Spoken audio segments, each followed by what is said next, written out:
I don't like the look of them at all, said the barman, particularly the long Hank with the beard. The little fat one I wouldn't mind so much.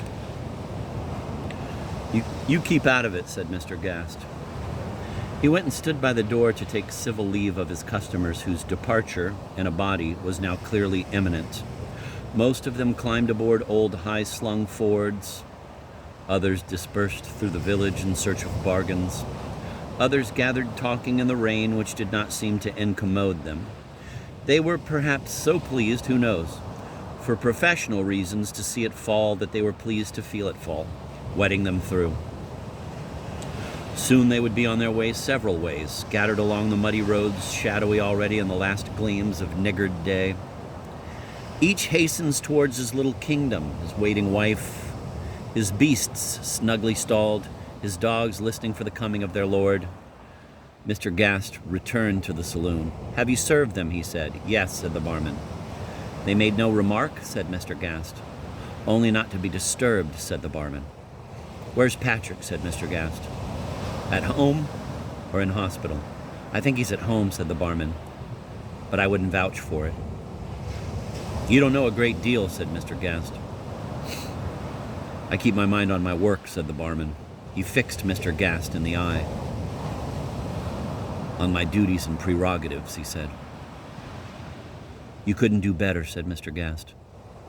That way, greatness lies. He went to the door. If I'm wanted, he said, I've gone out and won't be long.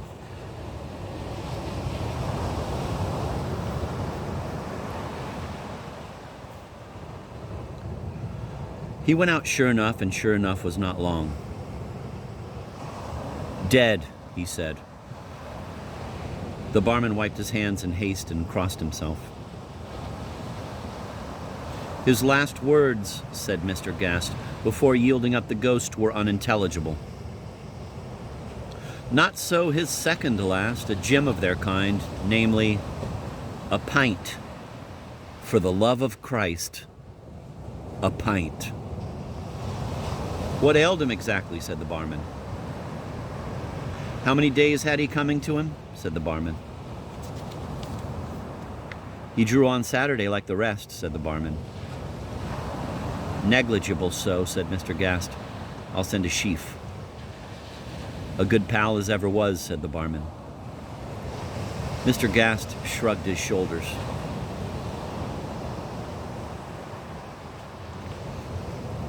Where's Teresa, he said. Don't tell me she's been taken too. Teresa, he cried. In the toilet, said the barman. Nothing escapes you, said Mr. Gast. Coming, cried Teresa. A buxom wench appeared, a big tray under her arm and a clout in her hand. Look at this sty, said Mr. Gast. A man entered the saloon. He wore a cap, a trench coat, all tabs, flaps, pockets, and leather buttons, riding breeches and mountaineering boots. His still brawny back was bowed beneath a knapsack filled to bursting, and he held a huge stick in his hand. He lurched across the saloon, dragging noisily his hobnailed soles. Some are best limbed at first sight, those liable to vanish and never reappear. My parquet, said Mr. Gast. Water, said Mr. Camier, the name without delay. Mr. Gast did not budge, nor did the barman. Had Mr. Gast budged, then doubtless the barman too had budged, but Mr. Gast not budging, the barman did not budge either. Water first, said Camier, then floods of liquor. Thanks. Again, thanks. Enough. He shed his sack with convulsive contortions of shoulders and loins. Gin, he said. He took off his cap and shook it violently in all directions. Then he put it back on his shining sugar loaf. You have before you, gentlemen, he said, a man. Make the most of it. I have footed it from the very core of the metropolitan gas chamber without rest or pause, except twice to... He looked about him, saw Teresa, already seen but now with ostentation, leaned across the bar and finished his phrase in a murmur. He looked from Mr. Gast to George, as the barman now is called, from George to Mr. Gast, as though to make sure his words had done their work. Then, drawing himself up, he declared in ringing tones, little and often, and gently. Gently, that's what I've come to. He leered at Teresa and broke into a strident laugh. Where's your convenience, he said, adding, convenience. They call that a convenience. Mr. Gast described the way that led to it. What complications, said Mr. Conair. Always the same abominable, well-bred latency. In Frankfurt, when you get off the train, what is the first thing you see? In gigantic letters of fire. A single word. Here. Gin. Neat, said Mr. Gast. Mr. Conair stepped back and struck an attitude. What age would you say I was, he said. He rotated slowly. Speak up, he said. Don't spare me. Mr. Gast named a figure. Damnation, said Mr. Conair. Got it in one. 'Tis the baldness is deceptive, said Mr. Gast. Not another word, said Mr. Conair. In the yard, did I hear you say? At the back on the left, said Mr. Gast. And to win from here to there, said Mr. Conair. Mr. Gast renewed his directions. Lest I be taken short, said Mr. Conair. On his way out, he paused for a brush with Teresa. Hello, sweetie, he said. Teresa eyed him. Sir, she said. What loveliness, said Mr. Conair. At the door he turned, and graciousness, he said. What graciousness, he went out. Mr. Gast and George exchanged a look. Get out your slate, said Mr. Gast. His next words were for Teresa. You couldn't be a little more endearing, he said. The old dirt, said Teresa. No one is asking you to wallow on the floor, said Mr. Gast. He began to pace up and down, then halted, his mind made up. Stop what you're doing, he said, and collect yourselves. I shall now treat of the guest, that wild, lovable beast. A shame that Patrick is not here to hear me. He threw back his head, clasped his hands behind him, and treated of the guest. Even as he spoke, he saw a little window opening on an empty place, a moor, unbroken save for a single track, where no shade ever falls, winding out of sight its gentle alternate curves. Not a breath stirs the pale gray air. In the far distance here and there, the seam of earth and sky exudes the sun-flooded beyond.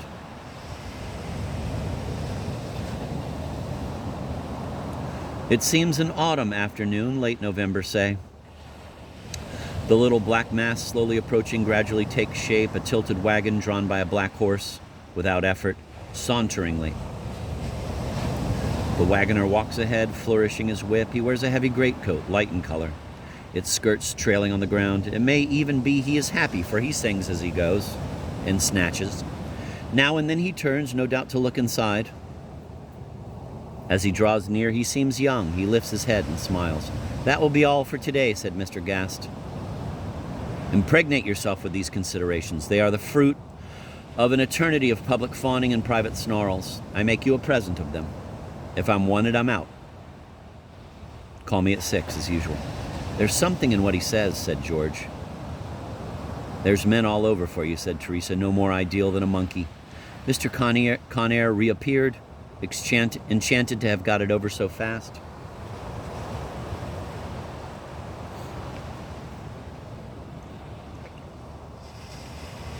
I had my work cut out, he said, but I did it. He shivered. Nice North Pole you have here, he said. What will you take? Jump at the chance. I feel the other hell calling me back. George jumped. Your health, sir, he said. Pledge it, said Mr. Conair. None deserves it more. And Rosebud here, he said. Would she deign to clink with us? She's married, said George, and mother of 3. Fie upon you, cried Mr. Conair. How can one say such things? You're being stood a port, said George. Teresa moved behind the bar. When I think what it means, said Mr. Conair. The torn flesh, the pretty crutch and tatters, the screams, the blood, the glare, the afterbirth. He put his hand before his eyes. The afterbirth, he groaned. All the best, said Teresa. Drink, said Mr. Conair. Pay no heed to me. What an abomination, what an abomination. He took away his hand and saw them smiling at him as at a child. "Forgive me," he said. "When I think of women, I think of maidens. I can't help it. They have no hairs. They pee, not neither do they cack." "Mention it not," said George. "I took you for a maiden," said Mr. Camier.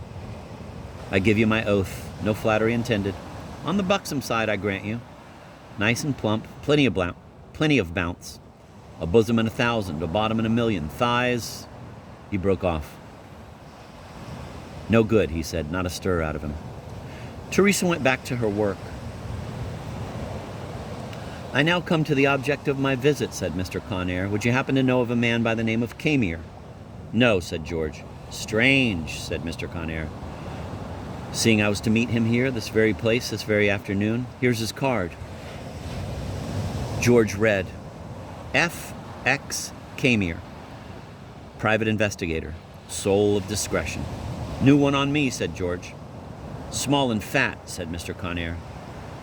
"Red face, scant hair, 4 chins, protruding paunch, bandy legs, beady pig eyes."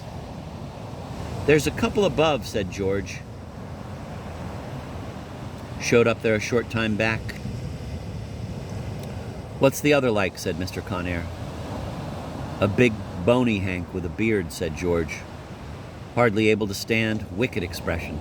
"That's him!" cried Mr. Camier. "Those are them. Slip up now and give him the word. Tell him Mr. Camier is waiting in the lounge.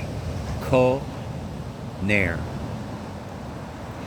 "They left word not to be disturbed," said George. "They'd turn on you like a shot, I tell you." "Listen," said Mr. Camier. George listened. "Well, I don't mind trying," he said. He went out and a moment later came back. "They're snoring," he said. "Rouse them," said Mr. Camier. "The bottle is empty," said George. "And there they are." "What bottle?" said Mr. Camier. "They ordered a bottle of malt in the room," said George. "Oh, the hogs," said Mr. Camier. "There they are, stretched out side by side in their clothes on the floor," said George, "snoring hand in hand." "Oh, the hogs," said Mr. Camier.